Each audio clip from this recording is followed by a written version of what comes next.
How's your week going so far? My name is Alicia. I'm Nicole. Let's take a little time away from the hustle and bustle of adulting and let's indulge our curiosities just for a bit and talk about killers, psychos, and the unexplained. Today we are venturing to Michigan to talk about John Norman Collins and the duo Gwendolyn Graham and Catherine Wood. Welcome to Michigan, home to Gwendolyn Gale Graham and Catherine May Wood, who murdered five elderly women in 1987. Gwendolyn Gale Graham was born August 6, 1963, and Catherine May Wood was born on March 7th, 1963. So fast forward, I'm not going to go too much into their backgrounds. We're just going to kind of start where everything began. It's 1986 in Walker, Michigan, which is a suburb of Grand Rapids. Gwendolyn had just recently relocated to Michigan from Texas and had obtained a position as a nurse's aide at a nursing home called Alpine Manor. Shortly after Gwendolyn started working at Alpine Manor, she met Catherine. The two would quickly become besties, spending all of their time together, getting close, and eventually turning into a love affair. Oh. Yes. Now, all the details of this case are a bit hard to know for sure, since both ladies obviously have different accounts. Catherine's ex-husband was the one who originally went to the police in 1988. So all the murders that had happened in 1987, well, it basically started in 87, but so all the murders that happened in 1987 had already passed without incidents or accusation. But apparently, Catherine had told her husband about the murders, so he's the one that opened the case, went to police like, hey, I got something y'all need to know. Wait, she went to her husband and confessed? Basically, yes. Like a year after everything had already taken place. Like, I Okay. don't know if she confessed or she was just kind of making remarks about it. Okay. Okay, so let's circle back. Catherine and Gwendolyn, become besties now, and that's turning into this love affair. Their sexual activities might be considered a bit violent, as Catherine would say Gwendolyn was sexually, emotionally, and physically domineering in the relationship. They, I guess, enjoyed some asphyxiation, and apparently, when that became boring to the couple, decided to add real murders to their sexual encounters. So, starting in January of 1987, multiple residents of Alpine Manor have passed away, which typically for a nursing home housing elderly patients, this isn't out of the ordinary, I would imagine. However, over like a few of those months in 1987, five of those residents, they were incapacitated, they had Alzheimer's. Come to find out, those residents did not really pass of natural causes, but at the hands of these awful women.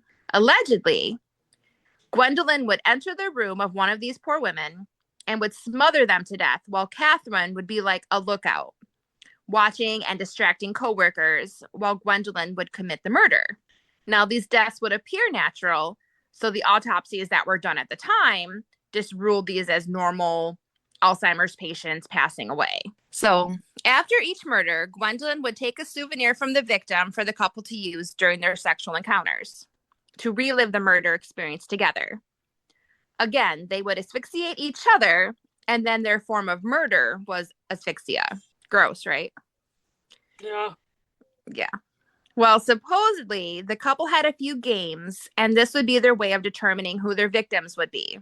Like, they were first trying to spell murder, Murder, with the victim's initials, but I guess that was difficult. Like, maybe there wasn't anyone vulnerable with the proper name that day that they needed to, quote, relieve the tension.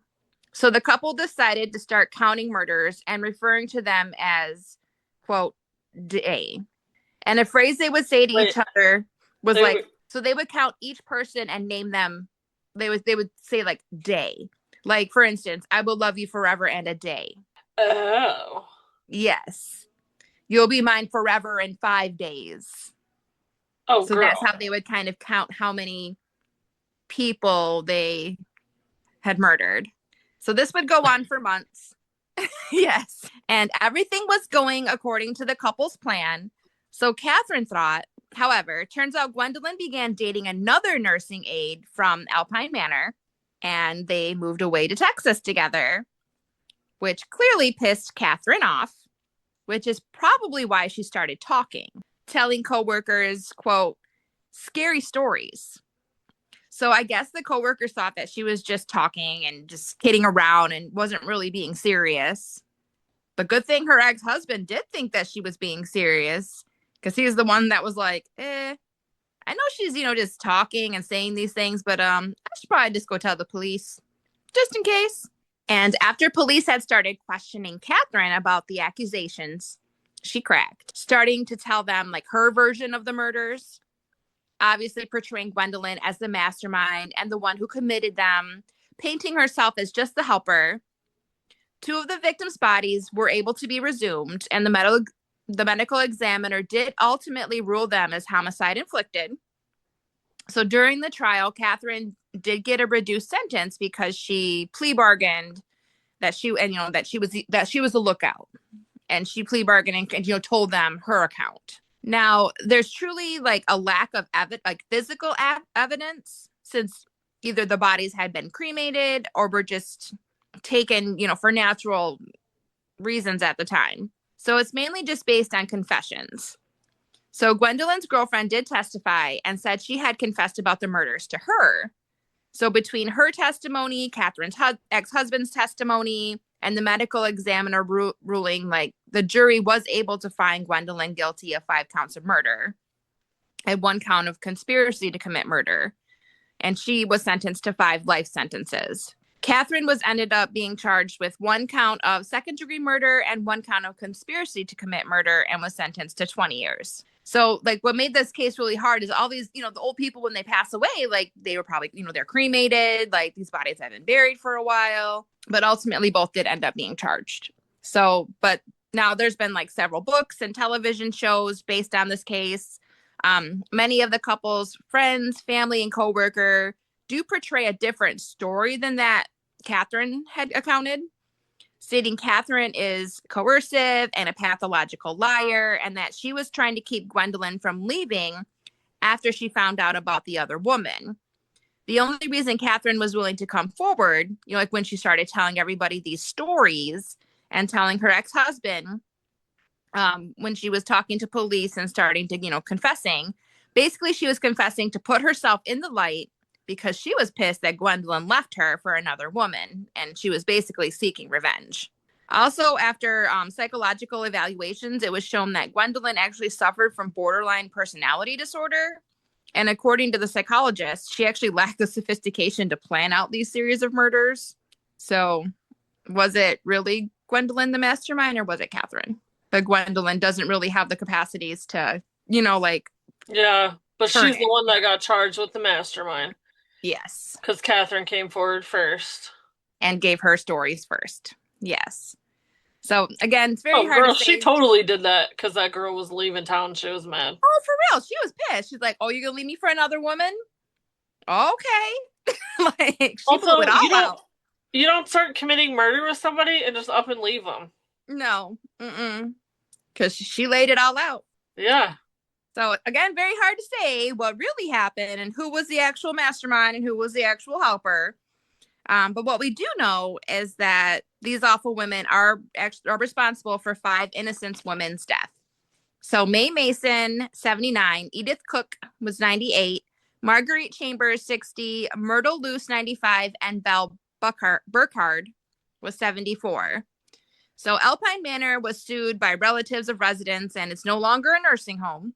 Gwendolyn is serving out her sentences in the Women's Huron Valley Correctional Facility in Pittsfield Charter Township, Michigan. And Catherine was placed in a federal correction institution in Tallahassee, Florida, and was eligible for parole in 2005. She was released January 16, 2020, to live with some relatives in South Carolina.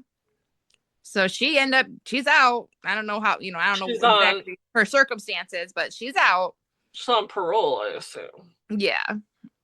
But that puts this case to an awful end. Girl. Mm-hmm. Yeah. So lovers that, yeah. Don't, if you kill with somebody, don't leave them. You're stuck for life. Like, don't.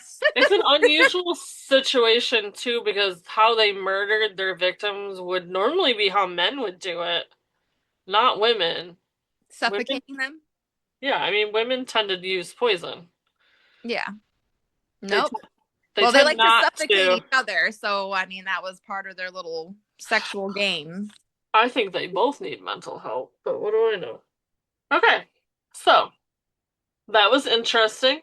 Michigan murders were a series of murders that happened between 1967 and 1969, and they were highly publicized in the media in the Ann Arbor, Ypsilanti area by an individual known as the Ypsilanti Ripper, the Michigan Murderer, and the Co-ed Killer. So different papers were calling him different things. Different things. Yeah. Weren't sure who they were even looking for a long time. It took them a long time to get any kind of sketch of him either. So I think that's another reason DNA wasn't a thing yet.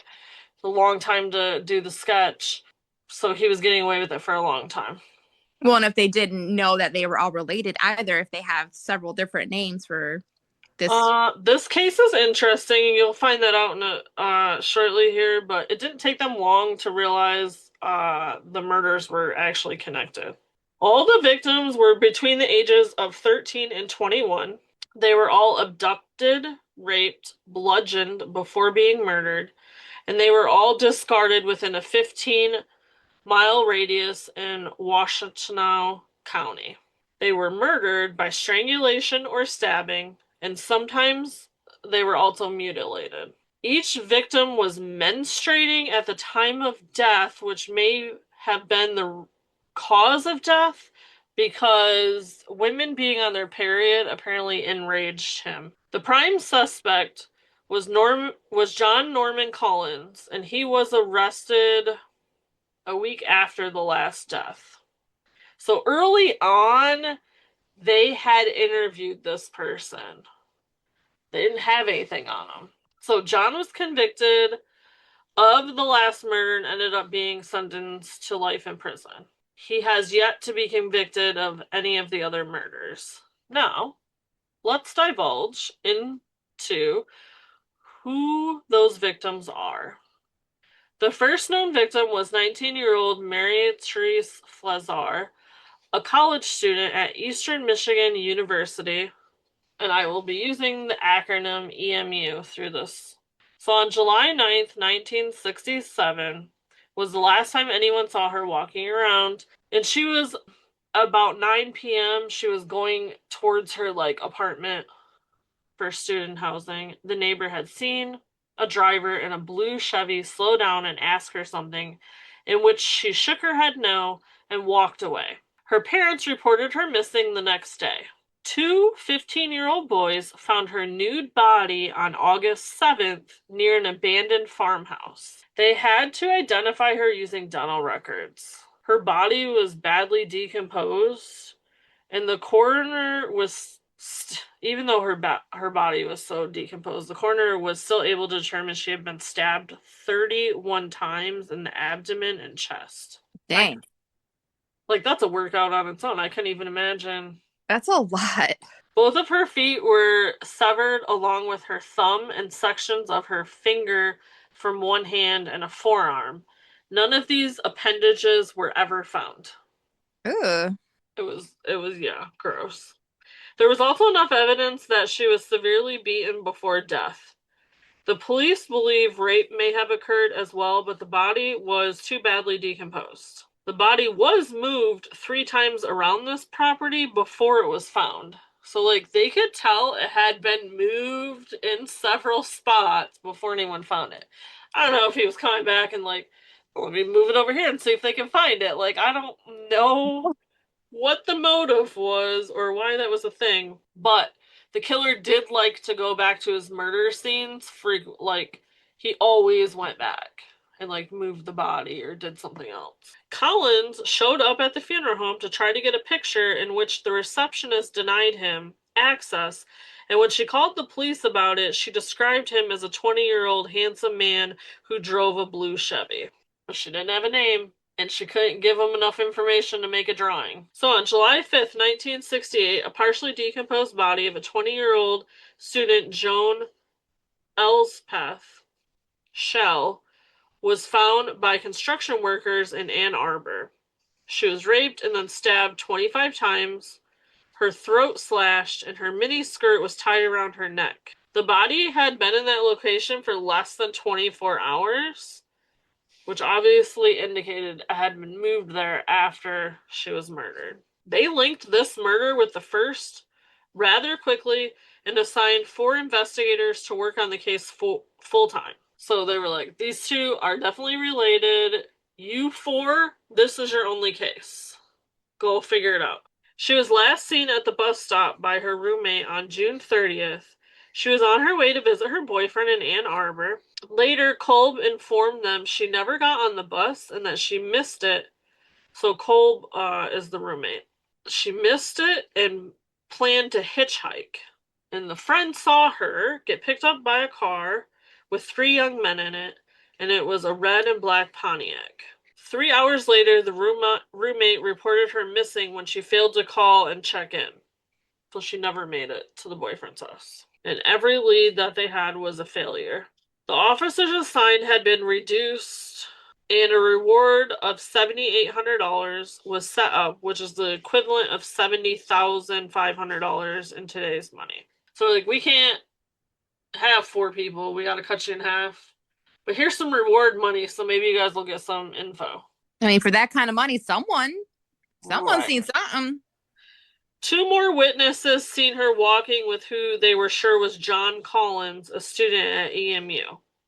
He claimed to have been in Detroit that weekend, and they took him at his word at first. I'm telling you, they brought him in, they questioned him, and he was like, no, I was in Detroit. Dude, I wasn't even here. Oh, okay. What?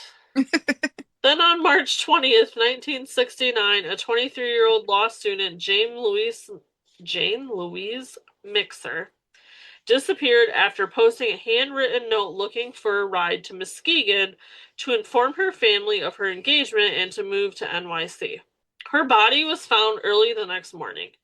She was shot twice in the head and then strangled with a nylon that didn't belong to her. So, like, the killer used someone else's nylons. They believe her death occurred around 3 a.m. on March 21st, and she was moved after her death. Again, moving of the bodies. They believe she wasn't sexually assaulted since she was on her period. So they didn't really check to see. They just were like, oh, she probably wasn't. Even though there were differences, they still believed it was the same killer. 4 days later, on March 25th, a surveyor discovered a nude and mutilated body of a teenage girl behind a vacant house near a place where U of M students would frequent as a lover's lane. She was viciously beaten with fractures to her skull and face and left in a lewd position. The fractures were given after the victim was extensively beaten and tortured. So, like, he drugged this shit out. The killer put a chunk of her shirt, like, ripped off a chunk, shoved it in her mouth to muffle her scream. Deep lacerations and welts were all over her body, probably from some kind of leather strap. They believe the victim was restrained as he whipped her and then shoved a tree branch into her vagina, causing extensive tearing. They believe she was beaten near her body. However, so they don't, because it was like this out place, right? People are only going there to make out. And the weather had been like raining on and off. People weren't really going up there to make out because of that. And so they don't think he moved this body. They think he just had plenty of time to do what he wanted to do. And the rain washed away any useful footprints or tire tracks. The victim was discovered to have been 16-year-old Marilyn Skelton. So at this point, 5 jurisdictions had decided to collaborate in catching the killer. They had 20 officers collectively on the task force for the 4 murders. 6:30 a.m. on April 16th, 13-year-old Dawn Louise Bassam was found by a desolate road in Ypsilanti. She was clothed in only her blouse and bra, which were pushed up to her neck, and she was repeatedly stabbed in the chest and genitals, and then slashed on her breast, stomach, and buttocks, then strangled to death. A handkerchief was found in her mouth, and then her body was placed where it would be discovered quickly. Do we want to get caught? I'm confused. But except for the one, he was moving the bodies, right? Yeah. Bassam was last seen walking home from a friend's house, barely a mile away. Less than a mile away. She's like, I'm gonna walk home. It'll be all good. A friend named Earl Kidd walked her until about 5 blocks from her home, and he went back the other way. She then took the train tracks towards her house. Kids, Yes. don't take the fucking tracks home. Nobody can see you. Stay on the sidewalk or the side of the road, okay? Her orange sweater was found 100 yards in a deserted farmhouse, just 100 yards from the body. After a thorough search, they found more of her clothes and blood in the barn. A week later, a detective found a piece of her clothing and a gold earring belonging to Marilyn in that barn, linking the two murders together. Mm-hmm. And then, less than 2 months later, 3 boys discovered the partially nude body of a young woman. This victim had slash and stab wounds, a gunshot wound to the head, and she had been raped. Her clothing was found around her body except one missing shoe. The victim was identified the next day as 21-year-old U of M grad Alice Kalam. Most victims were attending U of M or EMU, leading everyone to believe it may be a fellow student. So, female students started to arm themselves with knives or started to use the buddy system. And we're not talking like, hey, me and you, let's go. No. They were walking, Alicia, in groups of 3 or more. They refused to, if they didn't have 3 or more people with them, they wouldn't even go. I don't blame them. I don't either. Or like a very trusted male friend. If you were asked by a female to escort you somewhere, they trusted the shit out of you. Yeah. The reward increased to $42,000, which is $360,000 in today's dollars. The what? Mm-hmm. All I wanted was some info. Nobody knew anything was the problem. Nobody saw anything. He was very good at what he was doing, but he will slip up eventually. They all do. By July of 1969, they had investigated and eliminated 1,000 convicted sex offenders. 800 tips were looked into, and several thousand interviews were conducted. Damn. I know. They had little physical evidence to go on. He was very good at cleaning up his mess. The police got psychic Peter Herkos to come evaluate the evidence in the crime scenes. This did not help them catch their killer. No. The only thing he predicted correctly was that it was somebody like probably younger than 25, and that there would be one final murder before they caught him. So nothing else was helpful. The final murder happened July 23rd, 1969. 18-year-old Karen Sue Bindman was an EMU undergrad. She was reported missing at 10 p.m. by her roommate. She was last seen at noon on her way to a wig shop. 3 days later, her naked body was discovered. A medical examiner said she was severely beaten around her face, genitalia, and body, and lacerations so bad sections of skin were removed, exposing tissue. Mm. Her skull and brain had injuries by a blunt instrument. She was forced to ingest some kind of substance. Her neck, shoulders, nipples, and breasts had been burned with a caustic agent. Basically by some kind of acid. Some acid. Mm. Then, just like everyone else, there was a cloth in her throat to muffle the screams. Karen had died from strangulation. She was raped before her murder, and they found her torn underwear inside of her body. Just like beyond, Yeah. like, he is ramped up at this point. They found semen on the underwear and hair not belonging to the victim on the underwear. But, like I said, there wasn't DNA yet, so they just knew that this happened. They tried to catch him by waiting on the last scene. So remember how I said he keeps coming back and like To moving? move the bodies. Not letting the body be reported in the news for days. So they're not telling anyone they found a body. I mean, the news people knew but they were told they weren't allowed to report it. Because they want him to come back. Correct. So they stationed police to keep an eye out. On July 27th at 12:15 a.m. during a heavy storm, the police saw someone run from the gully but had never seen them enter, and the storm was so bad they couldn't even radio it in. So he finally comes back. It's pouring so hard, Alicia, they can't get their radio to work. They can't even be like, hey, I just seen someone running from there. They have to like drive to the station to like tell people.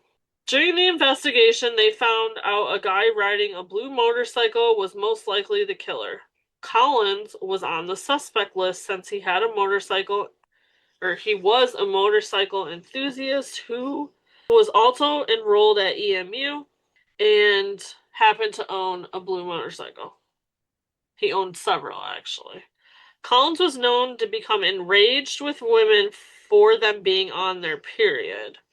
So apparently, his friends or acquaintances would say how he would talk shit about women, like being on their periods and how disgusting it was, and like would be enraged having this conversation. Was even to have known to like storm out of women's apartments that he had been hanging out with because they were on their period. Co-workers said Collins seemed excited to tell them details about each murder that he claimed were given to him by his uncle, who was actually a police sergeant. The uncle let the investigators know he did not divulge any information to Collins. So he's telling his co-workers information that isn't in the newspaper. And the uncle's like, I didn't tell him that. I didn't give him any information. He is positively identified in a police lineup. On August 1st, 1969, Collins was formally arraigned for the murder of Karen Boheman and held without bond. A murder in California on June 30th of a 17-year-old named Roxy Ann Phillips happened to be another victim of his. Her roommate said she left with a John from EMU who drove a silver Oldsmobile. The police did trace Collins and his roommate in that area at that time with a stolen check and fake names. The roommate was brought in and ruled out for the murder, and Collins was charged with first-degree murder in April of 1970. Collins would go to court for Karen, and he would refuse to enter a plea at trial, so the judge ordered a not guilty plea be entered on his behalf. He's just like, I'm not entering a plea. Like, not guilty, not innocent, not guilty, nothing. Like, was refused. I'm doing nothing. I'm not. I'm innocent, so I'm not giving you a plea. January 1970, Collins had two lawyers from a prestigious law firm in Detroit take over his defense. So before that, he had a court-appointed lawyer because he couldn't afford a lawyer. The trial began on June 2nd, 1970, and the jury selection was complete on July 9th. More than a month. I couldn't even imagine being on the panel trying to get picked. Like, either pick me or send me home. Yeah.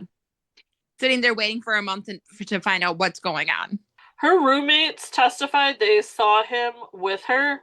The wig shop owner testified seeing him with her as well. His roommate also testified having seen Collins with a laundry soap box full of women's items. So, like, 3 days before they arrest him, he's walking through the apartment with this laundry soap box with, like, women's items in it. And he just takes it out to his trunk. Like, it's no big deal. There were 47 witnesses that testified against him. Where the 47 people been this whole time? Correct. The defense only called 5 witnesses. On August 19th, 1970, Collins was found guilty of first-degree murder of Karen. And on August 28th at 8:30 a.m., Collins was sentenced to life imprisonment with no possibility of parole. Before he was sentenced, Collins said this: I have 2 things to say. I think they, meaning the jury, conscientiously tried to give me a fair trial. The jury did not take its task lightly, but I think things were blown out of proportion. The circumstances surrounding this case prevented me from getting a fair trial. It was a travesty of justice that took place in this courtroom. I hope someday it will be corrected. Second, I never knew a girl named Karen Sue Bindman. I never had a conversation with her. I never took her to a wig shop. I never took her to my uncle's home. I never took her life. Then the judge told him if the jury was wrong, it would be corrected in due course, meaning you can appeal. Then he sentenced him to life imprisonment with hard labor and solitary confinement. Collins was never convicted or tried of any other crimes and still maintains his innocence to this day. So, because he was given such a just punishment for Karen, California was like, we're not even going to extradite him back over here at this moment. Basically, like, if he ever figures out how to get out of jail, or Then we'll try him again. Or then we'll try. Then we'll try him. Otherwise, it's not worth our time right now. Girl, nowadays in it, he wouldn't have got away with it because of DNA, but at the time, 42 people. Where were y'all? I don't know. That's a lot of They brought a lot of, they did bring forward a lot of like psychiatrists and forensic people and detectives, but there was other people too, just from that day that had seen them together. So like the wig shop owner, but then like the guy across the street had seen them together. He stopped at this motorcycle. I don't know if it was a shop or just where they would hang out. But there was people there that had saw him with her during a certain time frame when they say he was committing this murder, and those are his 5 witnesses. Dang. Well, can't be clean forever, I guess. No, and thankfully, I mean, I will give the police this. They're not usually on top of their shit, right? We've seen that in a lot of cases where they fumble, they don't listen to people. And the one time they did let him go because he said he was in Detroit or whatever, that, I mean, let's do better. Hopefully they are nowadays. But they were like, okay, we're going to get a task force. These murders are definitely the same person. Like, we're going to put this reward up. They at no point relented. He just outsmarted them for a long time. Ugh. Unfortunately. Right. Okay, so now let's finish this off with a little bit of the unexplained. So Michigan's cryptid creature is the Dogman. The Michigan Dogman is described as a bipedal creature with the head of a dog and the body of a man. Its howl draws fear and sounds like human screams. It appears every 10 years and on the years ending in 7. Sightings have happened in several Michigan locations, primarily in the northwest quadrant of the Lower Peninsula. A witness in 1887 in Wexford County, Michigan, said the creature is 7 foot tall with blue or amber eyes. It's a bipedal canine-like animal with a human torso. If the Michigan Dogman is coming for you, it's said that clapping your hands very loudly can scare it away. Have you ever heard of the Michigan Dogman? I have. I've heard of it. Sounds like it's a werewolf. There was that series of books where they would. Yeah. Yes. Well, let us know if you have, because we are interested. 1,000% always interested. Well, we would like to thank you for joining us in our discoveries of Michigan this week. Please join us next week while we travel to Minnesota. Don't forget to like and subscribe so you don't miss our adventures next week into killers, psychos, and the unexplained. Bye-bye. Bye.